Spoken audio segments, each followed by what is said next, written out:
सर्वेषां कृते नमो नमः। वयं संस्कृतविषये इदानीं व्याकरणविषयः पठामः।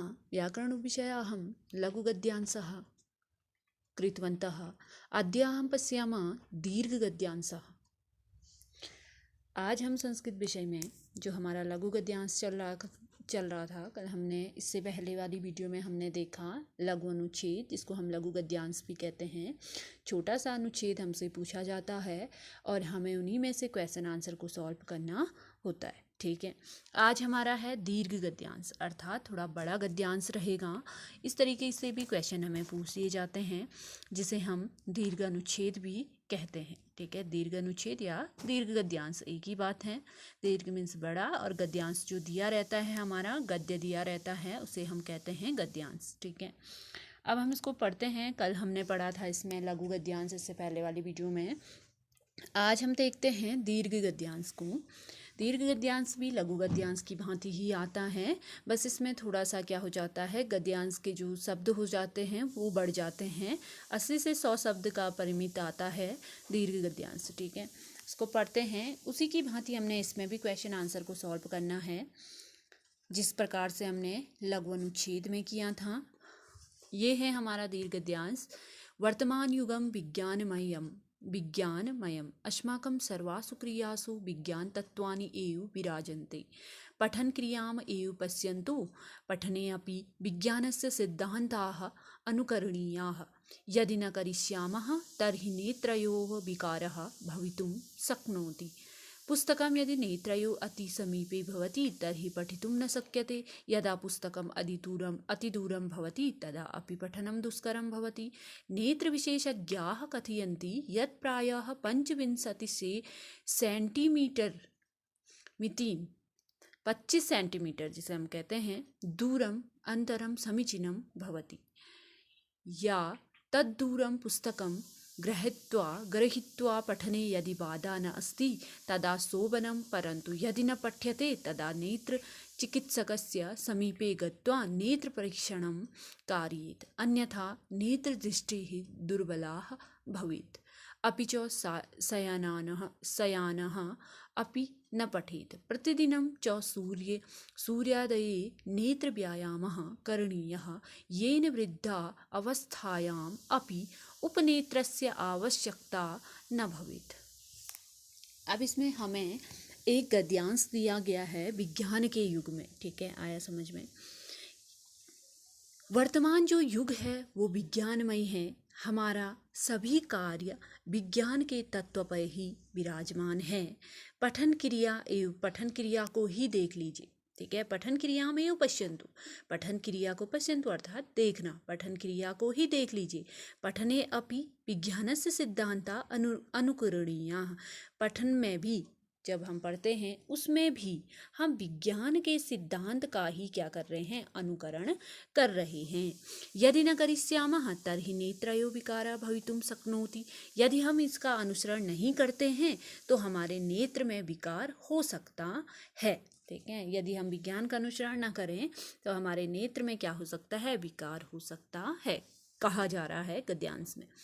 पुस्तकम यदि नेत्रयोः अति समीपे भवति तर्हि पठितुं न शक्यते। जब हमारे नेत्र के समीप, पुस्तकम यदि नेत्रयोः अर्थात आँखों के समीप हो, अति समीप मतलब पास में हो, तो पढ़ना हम नहीं, मतलब हमें पढ़ना नहीं आता है। ठीक है, अत्यधिक हम समीप पुस्तक को ले लें तो हमसे पढ़ा जाएगा, नहीं पढ़ा जाएगा, है ना। यदा पुस्तकम अति दूरम भवति, जब पुस्तक बहुत दूर होती है, तदापि पठनम दुष्करम भवति, तब भी पढ़ना क्या होता है, हमारे लिए दुष्कर होता है, हम फिर भी नहीं पढ़ पाते हैं। नेत्र विशेषज्ञ कथयन्ति, नेत्र विशेषज्ञ कहते हैं। ठीक है, नेत्र विशेषज्ञ क्या कहते हैं, अर्थात नेत्र आँखों के डॉक्टर क्या कहते हैं, यत् प्रायः 25 सेंटीमीटर मितिम दूरम अनंतरम समीचीनम भवति। जो डॉक्टर होते हैं आँखों के, वो कहते हैं कि जो किताब है हमारी 25 सेंटीमीटर के दूर में होनी चाहिए। ठीक है, ये ठीक है। तावत दूरम पुस्तकम गृहीत्वा पठने यदि बाधा न अस्ति, तदा शोभनम, परंतु यदि न पठ्यते तदा नेत्र चिकित्सकस्य समीपे गत्वा नेत्र परीक्षणम कारयेत। कह रहे हैं कि 25 सेंटीमीटर के दूर पे अगर हम पुस्तक को रखें तो पढ़ा जाए तो ठीक है, अगर पुस्तकम गृहीत्वा पठने यदि बाधा नास्ति तो ठीक है, तदा शोभनम, अर्थात तब ठीक है। परंतु यदि न पठ्यते, परंतु अगर नहीं पढ़ा जाता है तो नेत्र चिकित्सक के पास जाना है और अपने नेत्र का क्या करना है, परीक्षण करना है। अन्यथा नेत्र दृष्टि दुर्बला भवित, अन्यथा नेत्र दृष्टि हमें क्या होगा, हमें नेत्रों से देखना क्या होगा, दुर्बल होगा। ठीक है। अपि च शयानः अपि न पठेत्, अपि च शयानन अपि न पठेत्, प्रतिदिनं च सूर्योदये नेत्राभ्याम करणीयम। ठीक है, प्रतिदिन हमें क्या करना चाहिए, सूर्य जब उदय होता है उस समय नेत्रों का क्या करना चाहिए, व्यायाम करना चाहिए। ठीक है। येन वृद्धा अवस्थायाम अपि उपनेत्रस्य आवश्यकता न भवेत्, इससे हमें वृद्ध अवस्था में, वृद्ध अवस्था क्या, हम तो अभी से क्या लगाते हैं, उपनेत्रम का अर्थ होता है चश्मा, अभी से चश्मा को लगाना शुरू कर दिया है हम लोगों ने। कह रहे हैं कि अगर क्या करेंगे, सूर्य के उदय होते समय हम अगर नेत्र आँखों का व्यायाम करें तो हमें वृद्धावस्था में उपनेत्र अर्थात चश्मे की आवश्यकता नहीं होगी। इस तरीके से हमें विज्ञान के युग पे नेत्रों के बारे में यह गद्यांश दिया गया है। अब इसमें हमें उसी की भांति, जैसे हमने लघु गद्यांश पढ़ा था, उसी की भांति हमें क्या पड़ेगा, इसमें दीर्घ गद्यांश में भी क्वेश्चन आंसर किए जाएंगे। ठीक है। सबसे पहले हमें एक पदेन में एक ही पद में उत्तर देना है, आपको बताया है। पहले पूछा आपको वर्तमान युगम कीदृशम अस्ति, वर्तमान युग कैसा है, यहाँ सीधा से सीधा विज्ञानमयम। ठीक है, वर्तमान युग कैसा है, विज्ञानमय, तो हम सीधा आंसर क्या लिखेंगे, विज्ञानमयम। ठीक है। सेकंड क्वेश्चन हमसे पूछा है नेत्राभ्यायामः प्रतिदिनम कदा करणीय, नेत्र का व्यायाम अभी पढ़ा हमने, लास्ट वाली पंक्ति में देखेंगे, जब हम नेत्रों का व्यायाम करेंगे कब करेंगे, सूर्योदय में, है ना, सूर्य के उदय होते हुए हमने क्या करना है, नेत्र का व्यायाम करना है। तो हम यहाँ क्या लिखेंगे, नेत्र व्यायामः कदा करणीय, कदा अर्थात कब करना चाहिए हमें नेत्रों का व्यायाम, तो सूर्योदय, आंसर क्या आएगा, सूर्योदय। फिर है पठने पुस्तकम नेत्राभ्याम 25 सेंटीमीटर दूरम भवेत इति कौ कथयन्ति, ऐसा किसने कहा कि हमें 25 सेंटीमीटर की दूर पे किताब पढ़नी चाहिए, किसने कहा, नेत्र विशेषज्ञ ने कहा ना। यदि नेत्रयो इति, यहाँ देखिए जब हम यहाँ पढ़ रहे थे तो यहाँ पे पढ़ा हमें कि नेत्र विशेषज्ञाः कथयन्ति, तो हमें इनके आंसर कहाँ मिलते हैं, यहीं से हमको सॉल्व करने होते हैं और सारे आंसर हमें यहीं दिए जाते हैं, है ना। अगला क्वेश्चन, पठने कस्य सिद्धांताः अनुकरणीयाः, पढ़ने में हमें किस सिद्धांत का अनुकरण करना चाहिए, कौन से सिद्धांत का अनुकरण कर रहे हैं हम, विज्ञान का, है ना। तो विज्ञानस्य सिद्धांत अनुकरणीयाः, हम पढ़ने में भी हम किस सिद्धांत का अनुकरण कर रहे हैं, विज्ञान का, तो हम सिर्फ एक पद में लिखेंगे विज्ञानस्य। ठीक है, विज्ञानस्य। अब आया हमारा पूर्ण वाक्य, जिस प्रकार से हमने लघु गद्यांश में भी पढ़ा था। तो पूर्ण वाक्येन उत्तरात् यदा पुस्तकम अतिदूरम भवति तदा किम भवति, यदि पुस्तक अधिक दूर होती है तो क्या होता है, जब यहाँ पढ़ा ना हमने, यदा पुस्तकम अतिदूरम भवति तदा अपि पठनम दुष्करम भवति, जब पुस्तक क्या होता है, अधिक दूर होती हैं तो हमें क्या होता है, पढ़ने में दुष्कर होता है, हम पढ़ नहीं पाते।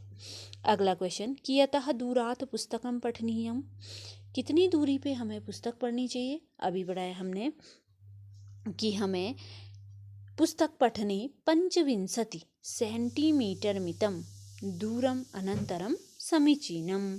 ठीक है, हमें 25 सेंटीमीटर की दूरी क्या है, हमारे लिए अच्छी है पुस्तक पढ़ने के लिए, ये हो गया।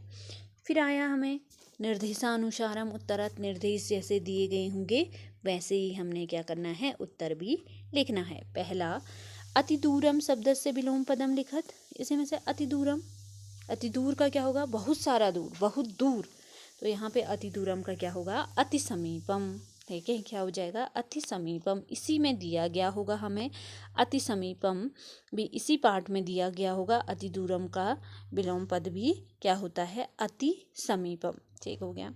अगला, कठिनम इत्यर्थे कौ शब्दः प्रयुक्तः। कठिन जो शब्द है उसके लिए क्या प्रयुक्त हुआ है इस गद्यांश में? कठिन शब्द का दूसरा रूप क्या प्रयुक्त हुआ है?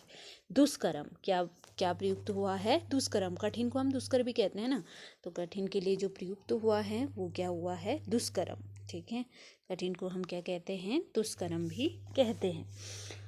अगला, गृहीत्वा इति पदे किम प्रत्ययः प्रयुक्तम। गृहीत्वा, सीधा पता है कि कत्वा प्रत्यय लग रहा है, गृह धन कत्वा, गृहीत्वा। ठीक है, गृह धन कत्वा, गृहीत्वा, त्वा प्रत्यय कत्वा प्रत्यय है इसमें।